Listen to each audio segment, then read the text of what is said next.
So when I was in high school, I took a trip out to Colorado as for a spring break trip with a couple buddies, and we went whitewater rafting. And I love the outdoors. I love adventure. We get there. They asked us if we had ever rafted before. Of course, we all said yes, even though none of us had ever come close to it. It was a really fast day, level fives all through the Royal Gorge, and um, and we just felt invincible, so we jumped in. And long story short, we all flipped and went swimming for I went swimming for over a mile and a half in a class five rapid, which is one of the scariest moments of my life. And it's the only time in my life that I really remember yelling for help and meaning it. Um, if you've ever been in that situation, it's a pretty scary deal. Um, a single boat, a one man boat, paddle boat came by, and I had to, even though I was scared, for me to move forward, I had to get on this boat, hold on to straps, not even a real seat, and get pounded by waves or rapids to get out of the rapid. And um, what I learned in that moment was that fear is a very real thing, but for there to be any growth, you have to face your fears and move past them. And fear of failure is something that I think most coaches are caught up in. Most of us grow up in a culture of perfection, where we don't want to have any visible mistakes. We don't want to, in front of our athletes, we don't want to show any vulnerability. And it causes us to stick in this tried and true kind of model that we know that we're comfortable with. And as we all know, we tell our athletes that there's no growth in comfort. And so we gain more in 1 year living vulnerably than we do in 10 living cautiously. In the business world, there's a term called beta that represents a stage of development where a product is being tested through constant experimentation and usage.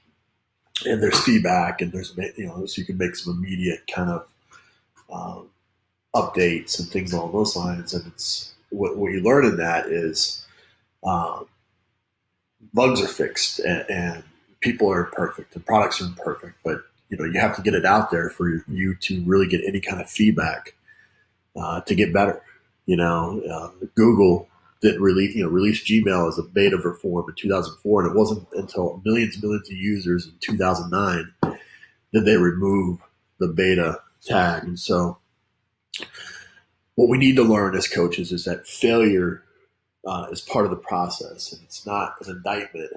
When you do fail, it's not an indictment on your capability or your potential.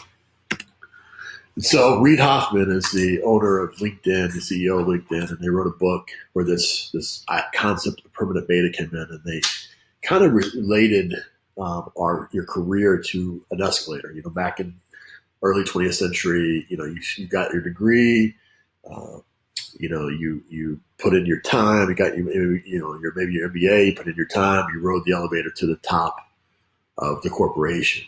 And much like coaches, right? We get in, we put our degrees, we do our internships, we get our certifications, we expect to have this stellar career and this comfortable ride to the top. And the reality is that it's volatile, and we have to be able to adapt. And it's this kind of idea of getting one job and sticking through it all the way through is obsolete. So to really kind of force yourself to live in this concept of permanent beta, you need to kind of do three things. One, you have to plan to adapt. In that book, they talk about having an ABZ plan. A is kind of your current implementation of what you think your competitive advantage is. B is something that runs in tandem, something that you're continuing. So as a strength coach, maybe that's also having an interest in nutrition or sports science or something like that that's running in tandem with what I got. And maybe I need to pivot at some point and go that direction. And then your plan Z is your lifeboat option, where you're, making sure that at the end of the day, I know that I will be okay and I can, provide for my family and everything if I did this. You have to have a plan to adapt. You also have to nurture your network. There's the old studies that there was a study in 1967, and then it was repeated at a global scale later on. But basically, it showed that there was 6 degrees of separation from anybody in the world. And your network needs to be this robust mix of partners and alliances, along with kind of loose acquaintances.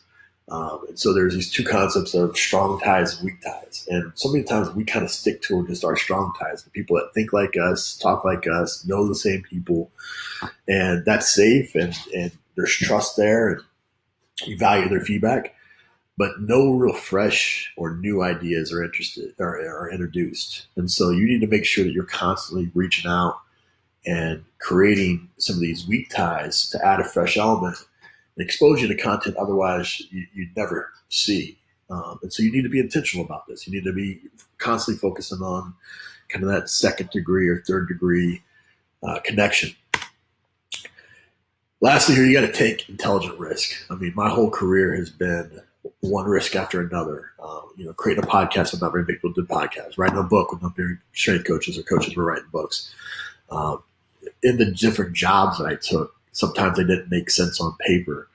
But you have to interject a little bit of volatility in your career if you hope to continue to be agile and resilient. So you've got to lean into risk. You got to fail forward. Put out the minimum viable product. Get that feedback consistently from both your strong and your weak ties. Jeff Bezos, in every annual letter to his investors, he ends it with, this is still day 1 of the internet and day 1 of Amazon, and constantly kind of putting it out there that, hey, we're going to make mistakes. We're going to fail forward.